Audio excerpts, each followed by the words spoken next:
एक हफ्ता बीत गए थे। गुड़िया के गायब होने के बाद मम्मी बिल्कुल टूट चुकी थी। रोज अलमारी के सामने बैठकर रोते रहती थी और वही फोटो देखती थी जिसमें गुड़िया और शनाया थी।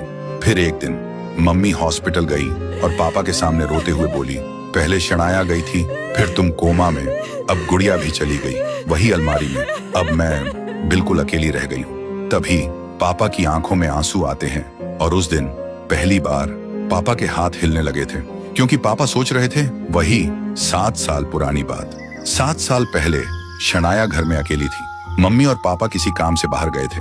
शनाया ने अलमारी के अंदर से एक पुरानी किताब निकाली थी, वही किताब जो पापा को उनके दादाजी ने दी थी और कहा था इसे कभी मत खोलना। लेकिन शनाया ने वो किताब खोल ली और उसमें एक पेज में लिखा था, यह अलमारी नहीं, एक दूसरी दुनिया का रास्ता है, एक जन्नत का रास्ता। शनाया बोली, वाह, ये तो कमाल की किताब है, और वो अलमारी में घुस गई। जैसे ही अंदर गई, अलमारी का दरवाजा अपने आप बंद हो गया। कुछ देर बाद मम्मी पापा घर आए और जैसे ही घर में कदम रखा तो उन्होंने अलमारी के अंदर से कुछ आवाजें सुनी। दोनों दौड़ के अलमारी के पास गए, दरवाजा खोला और जो देखा उनके पैरों तले जमीन खिसक गई। शनाया अलमारी के अंदर मरी हुई मिली थी। ये देखते ही पापा का मन इतना डर गया कि वो वहीं घूम गए और कोमा में चले गए। अब मम्मी सब कुछ समझ चुकी थी। वो अलमारी एक श्रापित द्वार है, एक नरक का रास्ता।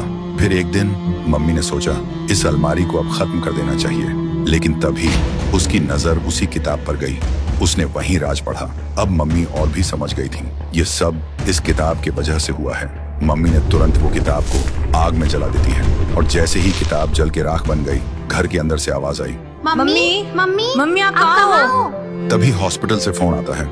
डॉक्टर बोलते हैं आपके हस्बैंड होश में आ गए हैं। सुनते ही मम्मी रो पड़ी, लेकिन खुशी के आंसू थे। तभी घर के अंदर से गुड़िया और शनाया दोनों आती हैं। मम्मी देखती हैं शनाया अब बड़ी हो चुकी थी। दोनों बेटियां बोलती हैं, मम्मी आप रो क्यों रही हो? मम्मी मुस्कुरा के कहती हैं, कुछ नहीं बेटा, बस ऐसे ही। तो दोस्तों, आपको यह कहानी कैसी लगी कमेंट में जरूर बताना, और अगर आप चाहते हो और भी ऐसी कहानियां तो इस वीडियो को 1 लाख लाइक तक पहुंचा दो।